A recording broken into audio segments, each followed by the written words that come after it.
What is up, friends? Hey, it is Sunday, March 22nd, and we are a couple weeks into the COVID-19 pandemic, and it's been kind of crazy here in the United States. The last week and a half or so, we've had a rush on toilet paper and all kinds of goods, and I know all of our grocery stores have just been covered up. Some businesses closing, a lot of schools closing, postponing for a while, some have even canceled. Lots of families staying home, different things going on.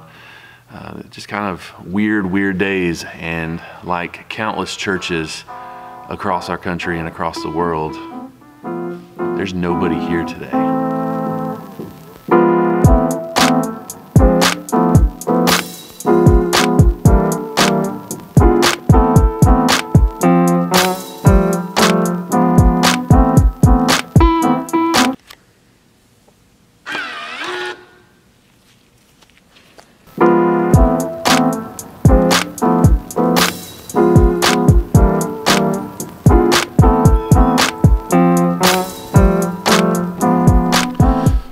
Churches, we are live streaming today.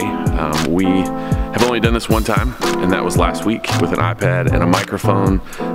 One of our goals for our church this year was to get a live stream set up going, but because of the coronavirus, that timeline ramped up a little bit. So this is our setup for this morning.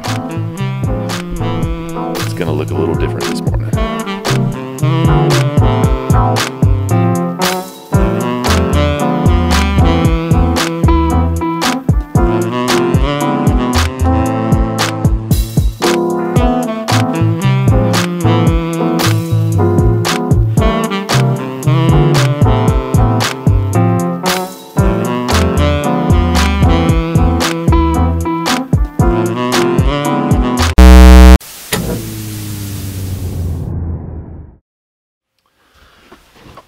Well, our live stream's over, and for the most part, it really went good.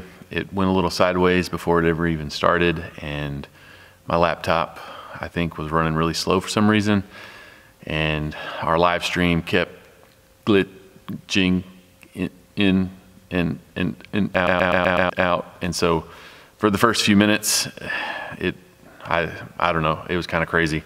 I think part of it was internet, but I think most of it was my laptop, which we tested yesterday. We've tested during the week, and everything worked fine, but today it just decided to have some problems and made a decision to cut the feed, and I just did a handheld, plugged in a little lav mic, and just did it straight off my phone, and it seemed to work fine. So even with all of this, you know, extra monitors and microphones and cameras and cables and everything, you think you always have things worked out, and then you can just go something as simple as a phone and a microphone.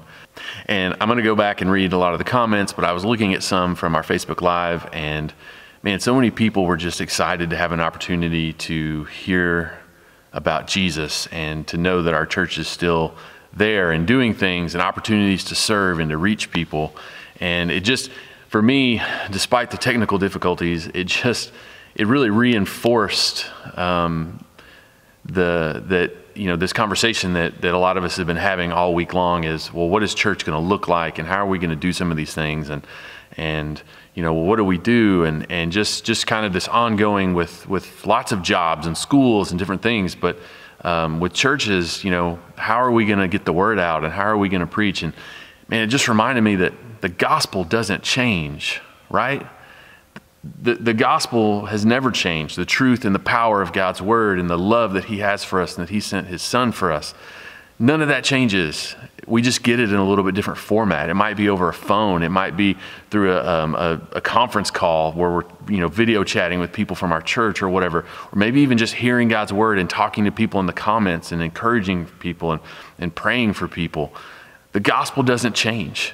Ministry doesn't change. It just looks a little different right now. And it's through a lens, or it's over a phone. We feel like we're disconnected, but I feel like ministry almost becomes more personal right now, in that it's all of our responsibility to be ministering and serving the people around us and checking with our neighbors if they need anything. And man, just be God's people, even in the midst of all this stuff that's going on in our world today. You know, if this had happened 10 years ago, 15, 20 years ago, we would be a lot more disconnected. But because of social media and technology, we really are blessed right now to be able to connect in this way. But I want to encourage each one of you just to know that Jesus is still there. He is on his throne. None of this at all has taken him by surprise, and his name is still going to be made known through all of this. And I think he's leaning into us saying, okay, you can't go to church, but what are you going to do? How are you going to continue to worship me? How are you going to continue to dig into my word? How are you going to continue to love thy neighbor when you may not be able to go somewhere and see them, but you can still reach out to them? And so I just want to encourage you, love your family, reach out to your family, reach out to your neighbors, people in your community. Just reach out, make sure that they're good, they don't need anything, and just let them know, hey, I'm here for you. If you need something, please let me know. And pray for each other. My grandfather always used to say when we'd leave, hey, you pray for me, I'll pray for you. And that just is, the older I get, the more impactful and the more powerful that statement is, and that's really what we need to be doing. Through all the bad and everything that's out there, God is going to be made known, and I think he's waking up his people to say, this is how you need to be loving people. This is how you need to be encouraging each other.